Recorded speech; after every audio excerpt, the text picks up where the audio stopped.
Hello दोस्तों, इस video के अंदर हम बातचीत करने वाले हैं तेगा इंडस्ट्रीज लिमिटेड से रिलेटेड। और यहाँ पर देखा जाए तो कंपनी की मार्केट कैप अप्रोक्सीमेटली 4,600 करोड़ की देखने को मिलती है। इट मींस कंपनी हमें एक स्मॉल कैप कंपनी देखने को मिलती है। And compare to large cap company, small cap companies हमें काफ़ी अच्छा रिटर्न जनरेट करके देती हैं। बट स्मॉल कैप कंपनीज के अंदर एक रिस्क फैक्टर भी होता है। अब वो रिस्क फैक्टर क्या है दोस्तों? इन कंपनीज के अंदर हमें कभी भी 30% का अप मूव और 30% का डाउन मूव बहुत ही इजीली देखने को मिल जाता है। एंड ऐसी स्थिति में अगर 30% की कंपनी के अंदर सडनली गिरावट हो और 30% की सडनली अगर तेजी आए, तो ना तो यहाँ पर हमें करंट सिचुएशन में फोमो क्रिएट करना चाहिए और ना ही करंट सिचुएशन में हमें पैनिक क्रिएट करना चाहिए। अब पैनिक क्रिएट उन्हीं निवेशकों के मन में नहीं होगा जो कंपनी के फंडामेंटल और कंपनी के मैनेजमेंट को बहुत अच्छे से जानते होंगे। तो कंपनी का हम फंडामेंटल और मैनेजमेंट को तो कवर करेंगे ही, बट साथ साथ यहाँ पर हम दो ऐसे पॉइंट को भी कवर करेंगे जिससे कि आपको ये डिसीजन लेने में मदद मिलेगी कि अभी के समय पर हमें कंपनी के अंदर निवेश करना चाहिए या फिर अभी के समय पर हमें वेट एंड वॉच करना चाहिए। क्योंकि यहाँ पर देखा जाए कंपनी के पास में काफ़ी अच्छा अप्रूवल भी आते हुए देखने को मिला आज की डेट में, और इस वजह से हमें कल से ही कंपनी हमें एक्शन में भी देखने को मिलेगी। एंड हो सकता है यहाँ से हमें कंपनी के अंदर और भी ज़्यादा बढ़त देखने को मिले। और अभी के समय पर देखा जाए तो कंपनी हमें लाइफ टाइम हाई के ऊपर ट्रेड करते हुए देखने को मिल रही है, जो कि रिसेंटली ही कंपनी ने 710 रुपये का हाई लगाया था और अभी के समय पर देखा जाए तो यहाँ पर 699 रुपये का करंट प्राइस देखने को मिल रहा है। कंपनी की लिस्टिंग की बात की जाए तो हमें एक न्यू एज कंपनी देखने को मिलती है जिसकी लिस्टिंग अभी हाल फिलहाल 2021 में होते हुए देखने को मिली थी, जो कि 17 दिसंबर के दिन थी। एंड यहाँ पर जो कंपनी का लिस्टिंग प्राइस देखने को मिल रहा था 614 रुपये का देखने को मिला था और वेरी सेम डे यहाँ पर हमें करेक्शन भी देखने को मिला था। एंड जैसा हमने कहा कि स्मॉल कैप कंपनीज के अंदर हमें बहुत ही जल्दी 30% का अप मूव और 30% का डाउन मूव देखने को मिल सकता था, तो इस केस में भी हमें कुछ ऐसा ही होते हुए देखने को मिला। जब स्टॉक प्राइस अपनी ऊपरी स्तरों से फिसला तो यहाँ पर काफ़ी शार्प हमें गिरावट देखने को मिली, जहाँ पर अप्रोक्सीमेटली 31% की गिरावट हो गई थी। एंड जिन लोगों ने यहाँ पर पैनिक में आके अपनी पोजीशंस को काटा होगा तो अल्टीमेटली उन्हें 31% का लॉस लगते हुए देखने को मिला होगा। बट जिन लोगों ने यहाँ पर पेशेंसली कंपनी को होल्ड किया होगा तो बहुत ही जल्दी कंपनी ने आपको 66% के रिटर्न भी जनरेट करके दिए। एंड जो यहाँ पर हमें लो लगते हुए देखने को मिला था अप्रोक्सीमेटली 402 रुपये का लो लगते हुए देखने को मिला, और इसी को सपोर्ट बना के कंपनी ने वापस से रिकवरी करना शुरू की और निचली ओर से देखा जाए तो 66% तक स्टॉक हमें ऊपरी स्तर पर जाके आज के दिन क्लोजिंग लेते हुए देखने को मिला है। एंड जहां पर लार्ज कैप कंपनियां और मिड कैप कंपनीज हमें काफ़ी अच्छे से ध्वस्त होते हुए देखने को मिली इस साल, चाहे वो फंडामेंटली कितनी भी ज़्यादा स्ट्रांग हो, चाहे वो बिजनेस वाइज कितनी भी ज़्यादा स्ट्रांग हो। क्योंकि यहाँ पर देखा जाए तो बाजार का हमें नेगेटिव सेंटीमेंट देखने को मिलता था, जिसकी वजह से सभी कंपनियों के अंदर हमें करेक्शन देखने को मिला।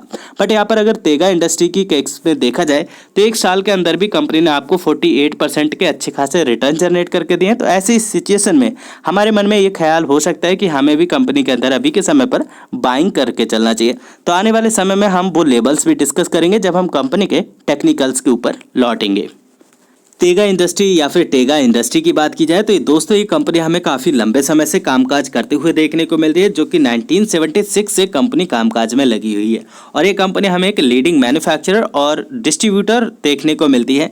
अगर हम बात करें लास्ट 2020 की तो यहाँ पर हमें सेकेंड लार्जेस्ट प्रोड्यूसर देखने को मिली है polymer based mill and liner की।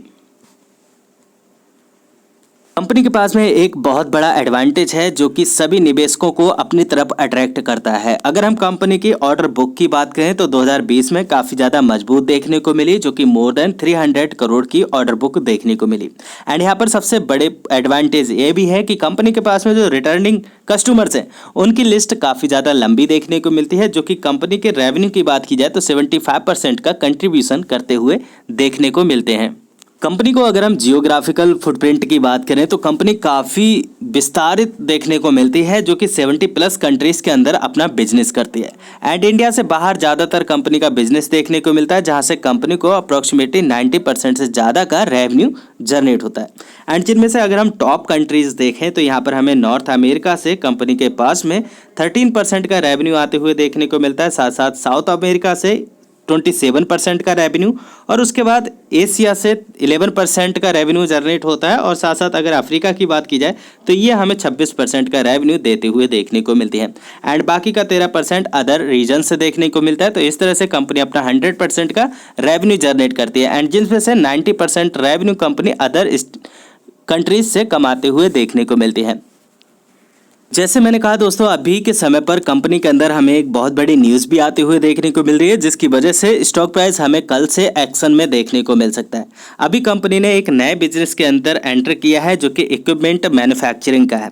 एंड यहाँ पर एनसीएलटी की ओर से कंपनी को अप्रूवल भी मिल चुका है, तो कंपनी की जो कैपेसिटी है वो भी हमें इंक्रीज होते हुए देखने को मिलेगी। इसके साथ साथ कंपनी की जो रेवेन्यू है और साथ साथ कंपनी के नेट प्रॉफिट है, इनके अंदर भी हमें कहीं ना कहीं इजाफा आते हुए देखने को मिलेगा। तो इन सारी चीज़ों से कंपनी को काफ़ी अच्छा बेनिफिट मिल सकता है और साथ साथ शेयर होल्डर्स को भी इसका बेनिफिट मिलते हुए देखने को मिलेगा। बहरहाल अगर हम कंपनी की स्टॉक पी की बात करें तो ये हमें थोड़ा सा हायर रेंज में देखने को मिल रहा है। अब ये स्टॉक पी हमें हाई क्यों देखने को मिल रही है, इसके बारे में हम आगे चल के बातचीत करेंगे। बहरहाल कंपनी की अगर हम आरओसी और आरओई की बात करें तो ये हमें काफ़ी अच्छी देखने को मिल रही है, जो कि दोनों ही केस में हमें 15% से ऊपर की देखने को मिल रही है।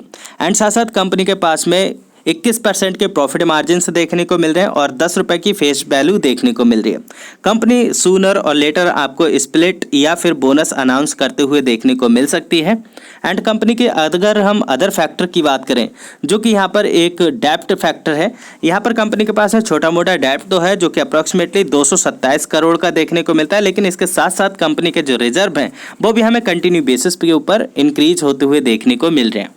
मार्केट ने दोस्तों कंपनी को इतनी हाई वैल्यूएशन क्यों दे रखी है, क्योंकि यहाँ पर अगर हम कंपनी के प्रॉफिट ग्रोथ देखें तो पिछले 5 सालों में काफ़ी फिनोमिनल प्रॉफिट ग्रोथ देखने को मिली है, जो कि 218% के सीएजीआर के साथ में कंपनी का प्रॉफिट इंक्रीज हो चुके हैं।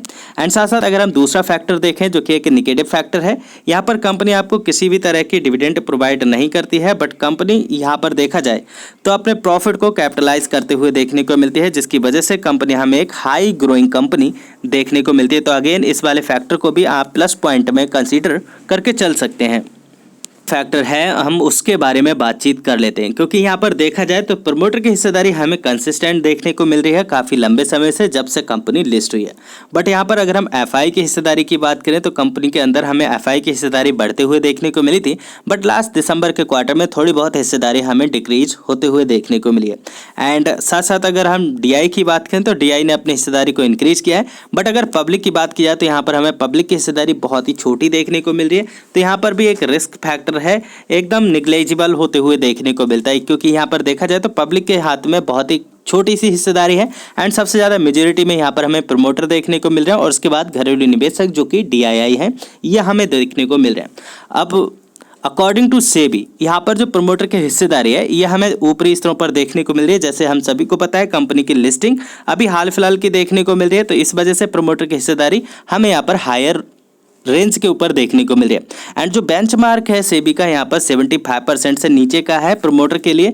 तो यहाँ पर अगर आने वाले दिनों में कंपनी किसी भी तरह का ओएफएस लेके आती है जिसके चलते कंपनी अपनी हिस्सेदारी को बेचे, तो ऐसी सिचुएशन में आपको बिल्कुल से पैनिक क्रिएट नहीं होना चाहिए। आई होप दोस्तों कि आपको कंपनी के फंडामेंटल बहुत अच्छे से समझ में आ गए होंगे और कंपनी के कामकाज करने के तरीके को भी आप समझ गए होंगे। अगर फिर भी आपके मन में कोई क्वेश्चन क्यूरी है तो वो चाहें तो आप नीचे कमेंट बॉक्स में मेरे साथ शेयर कर सकते हैं। अब सीधे बातचीत कर लेते हैं दोस्तों यहाँ पर इन्वेस्टमेंट रिलेटेड। तो यहाँ पर देखा जाए तो कंपनी अपने लाइफ टाइम हाई के ऊपर ट्रेड करते हुए देखने को मिल रही है और कल के दिन भी हमें यहाँ पर प्राइस रिजेक्शन देखने को मिला, जो कि इसका 700 का एक रेजिस्टेंस के तौर पर लेवल कामकाज में आते हुए देखने को मिल रहा है। अब कल के दिन अगर जैसे देखा जाए तो यहाँ पर पॉजिटिव न्यूज़ है कंपनी से रिलेटेड, तो कल के दिन अगर हमें यहाँ पर 4-5% की तेजी देखने को मिले तो आपको बिल्कुल से शॉक्ड नहीं होना चाहिए। बट अगर ऊपरी स्तरों पर देखा जाए तो कंपनी के एक और रेजिस्टेंस फेस करना पड़ेगा, जो कि यहाँ पर 750 रुपीज़ का है।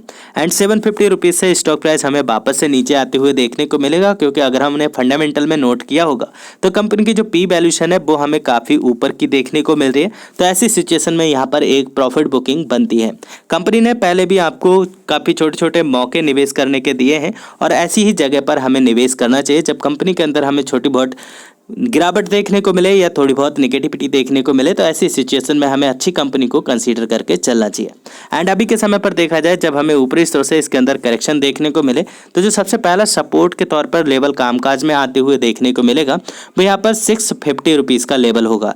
बहरहाल यहाँ पर अगर 750 से वापस आएगा तो पहले 700 रुपीज़ को ये ब्रेक करेगा, उसके बाद ही हमें 650 रुपीज़ का लेवल देखने को मिलेगा। अगर फ्रेश एंट्री से रिलेटेड बातचीत की जाए तो आप 700 से लेके 650 के बीच में आप अपने ध्यान को केंद्रित कर सकते हैं। बहरहाल कल के बाद अगर आप स्विंग खेलना चाहते हैं या फिर आप इंट्राडे करना चाहते हैं तो कल के दिन आप इसके अंदर सिचुएशन देखने के बाद कोई भी ट्रेड ले सकते हैं। वैसे मेरे हिसाब से आपको थोड़ा वेट एंड वॉच करना चाहिए। कंपनी को अभी के दिनों में थोड़ा बहुत और भी ऊपर जाना चाहिए, जो कि 750 रुपीज़ का लेवल है। उसके बाद से जैसे प्रॉफिट बुकिंग देखने को मिलती है आप एक अच्छा सपोर्ट लेके अपनी पोजीशंस बना सकते हैं। बट अगर इन केस इस कंपनी के अंदर आपको किसी भी तरह का OFS आते हुए देखने को मिले तो ऐसी सिचुएशन में भी आपको पैनिक क्रिएट नहीं होना चाहिए। इनकेस आपको दोस्तों वीडियो पसंद आती है, मेरे द्वारा दी गई जानकारियाँ पसंद होती हैं, नीचे लाइक का बटन है उसे प्रेस करके मुझे इनकरेज जरूर कीजिएगा। आप चाहें तो चैनल सब्सक्राइब करके फैमिली का हिस्सा भी बन सकते हैं। आपका एक लाइक मुझे बहुत मोटिवेट करता है। फिर मिलेंगे नेक्स्ट वीडियो में, तब तक आप अपना बहुत ढेर सारा ख्याल रखें। Thanks for watching, see next video, bye bye for now, God bless.